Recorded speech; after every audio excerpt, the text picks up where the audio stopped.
बतौर भारतीय महिला मैं आपसे आपके सामने खड़ी हूं कुछ जरूरी सवाल लेकर। सबसे बड़ा सवाल यह कि आखिर कौन तय करेगा कि मैंने यह जो रंग पहना है यह पहनना मुझे चाहिए या नहीं, या आपने जो रंग पहना है क्या वह रंग पहनकर किसी की भावनाएं आहत हो जाती हैं। पर हमारी भावनाएं, भारतीयों की भावनाएं, या यूं कहें कि कुछ लोगों की भावनाएं अक्सर इस तरह से आहत क्यों हो जाती हैं या आहत क्यों करवा दी जाती हैं। यहां पर निश्चित तौर पर मैं चर्चा आपसे कर रही हूं पठान फिल्म के एक गाने को लेकर, बेशर्म रंग को लेकर। जिस तरह की बहस, जिस तरह की अश्लील बहस तमाम लोगों पर परोसी जा रही है, उस पर, इस पर बात करने से पहले सबसे जरूरी सवाल यह कि यह बात उठा कौन रहा है, और उठा रहा है तो क्यों उठा रहा है।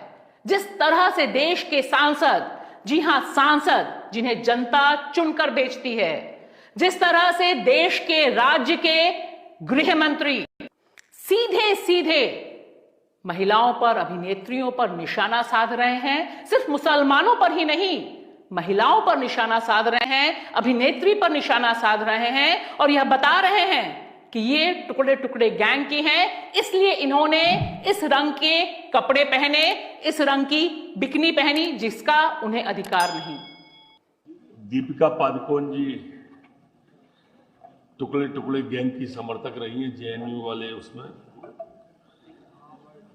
और इसलिए मैं ये निवेदन करूंगा कि इसके दृश्यों को ठीक करें, वेशभूषा को ठीक करें, अन्यथा मध्य प्रदेश में इस फिल्म को अनुमति दी जाए या न दी जाए, ये विचारणीय प्रश्न होगा। यहां सीधा सवाल आपसे कि क्या अब आने वाले दिनों में इस मुल्क में हम यह सोचेंगे कि हरा रंग पहना है तो हम प्रो मुसलमान हो जाएंगे या मुसलमान समर्थक देखे जाएंगे। क्या झंडों के रंग, सब्जियों के रंग, सब रंग घालमेल करके हम सिर्फ और सिर्फ नफरत करेंगे। और दूसरा सवाल जो मैं सांसद और मध्य प्रदेश के गृह मंत्री से पूछना चाहती हूं, जनाब, केसरिया रंग आपका नहीं है, भगवा रंग आपका नहीं है, यह हम सबका है। यह देश के झंडे का रंग है, भगत सिंह का रंग है। इस पर सिर्फ आप कैसे अपना दावा ठोक सकते हैं। हम तमाम लोग, सिर्फ इस मुल्क के ही नहीं, दुनिया में यह रंग चलता है। इस रंग पर आधारित करके अपनी राजनीति आप ना चलाएं, क्योंकि आप खुद फंस जाएंगे। मैं उन तमाम वीडियोस, उन तमाम बॉलीवुड के गानों का जिक्र नहीं करना चाहती जहां पर इस रंग का इस्तेमाल किया गया है, क्योंकि यह डिबेट मेरे लिए बेमानी है कि इस रंग को पहनकर कौन क्या कर रहा था। चाहे वह देश की मंत्री स्मृति ईरानी को लेकर जो वीडियो चल रहा है 1998 का, जब वो मिस इंडिया कंपटीशन में गई थी, या फिर सांसद हेमा मालिनी का। सवाल यह नहीं है कि उन्होंने तब क्या पहना या आप क्या पहन रही हैं। इसका अधिकार हर किसी को उस समय भी था, अभी भी। यहां बुनियादी सवाल यह है कि इस नॉन इशू को इशू बनाने में राजनीति क्या है। क्यों आखिर पठान के बायकॉट की डिबेट और यह कहना देश की संसद के भीतर खड़े होकर, उसके परिसर में खड़े होकर, कैसे कोई सांसद कह सकता है, अपील कर सकता है हिंदुओं से कि अगर आप हिंदू हैं तो इस फिल्म को न देखने जाइए।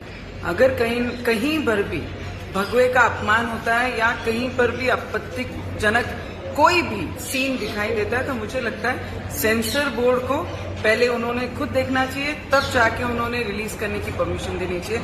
अगर कहीं पर भी हमारे देश के लोगों की आस्थाओं को ठेस पहुंचती है तो वो चीज स्क्रीन पे नहीं आनी चाहिए। हम भी उसका विरोध करते हैं। और जिसने अपमान किया, ये जो कोई भी है, जो मूवी बनाया है, जो हीरो है या हीरोइन है, अगर इस प्रकार से इसने बेशर्म कहा है भगवा के रंग को, तो उनको सावधान करती हूँ, उनको इसका सामना करना पड़ेगा। और मैं जनता से अपील करती हूँ कि इनके पेट पर लात मारो, इनके धंधों को उजाड़ दो और इनका कभी भी कोई फिल्म मत देखिए। मेरा मानना है कि यह शुद्ध रूप से अनकॉन्स्टिट्यूशनल स्टेटमेंट है, जिसे सांसदों को वापस लेना चाहिए और इस पर बहस मुबाहिसा कर देश के युवाओं का दिमाग, उनका समय भ्रमित नहीं करना चाहिए। मेरा यह साफ मानना है कि यह पूरी की पूरी डिबेट पठान और पठान के बेशर्म रंग पर जानबूझकर प्लांट की गई है। सुनियोजित ढंग से इस पर सारी बहस को पैदा किया गया है, खड़ा किया गया है। बहुत ठोस वजह है इसकी, क्योंकि संसद के भीतर सरकार बुरी तरह से घिर रही थी। चाहे चीन का मसला हो, चाहे ईडी रेड्स का मसला हो, चाहे बेरोजगारी का मसला हो, इन तमाम सवालों पर जबरदस्त बहस चल रही थी, जिस पर सरकार को जवाब देते नहीं बन रहा था। अब आप देखिए कि पूरे परिदृश्य से जो कुछ अरुणाचल में हुआ वह सीन से गायब हो गया। जो कुछ सवाल जवाब ईडी रेड्स पर हो रहे थे वे पटल से ही गायब हो गए। देश की संसद में दूसरे ढंग से डिबेट को मोड़ने की कोशिश की गई। और इसमें क्या ही कहिए कि जिस तरह से हमारा प्रिय मीडिया चुन चुनकर ठीक उन सांसदों के पास पहुंचता है बाइट्स लेने के लिए जिनके जवाब तकरीबन सबको पहले से पता है, और उन्हें वही जवाब मिलता है जिस पर वे खेल सकते हैं, चाहे वो साध्वी प्रज्ञा हो या फिर नवनीत राणा हो या मध्य प्रदेश के गृह मंत्री और इस तरह के अनगिनत लोग।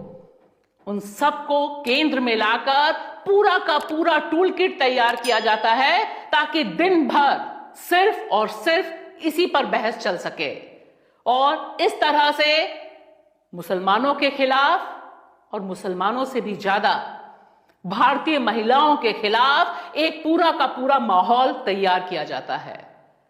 शायद इस समय हमें सोचना इस पर जरूरी है कि ये जो गैर मुद्दा है, नॉन इशू है, इसे इशू बनाने की जो पॉलिटिक्स है यह हिंदू मुसलमान भेद पैदा करने से भी ज्यादा खतरनाक है।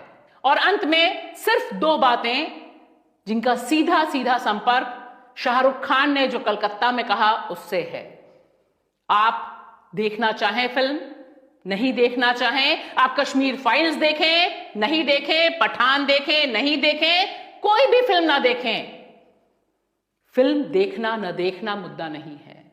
मुद्दा सिर्फ यह है कि सोशल मीडिया पर जो इस तरह की नफरती ब्रिगेड है इसे हम किस तरह से काबू में पाएं, और अगर काबू में नहीं पाएंगे तो हमारे यह प्यारे रंग शायद हमसे छिन जाएंगे। शुक्रिया।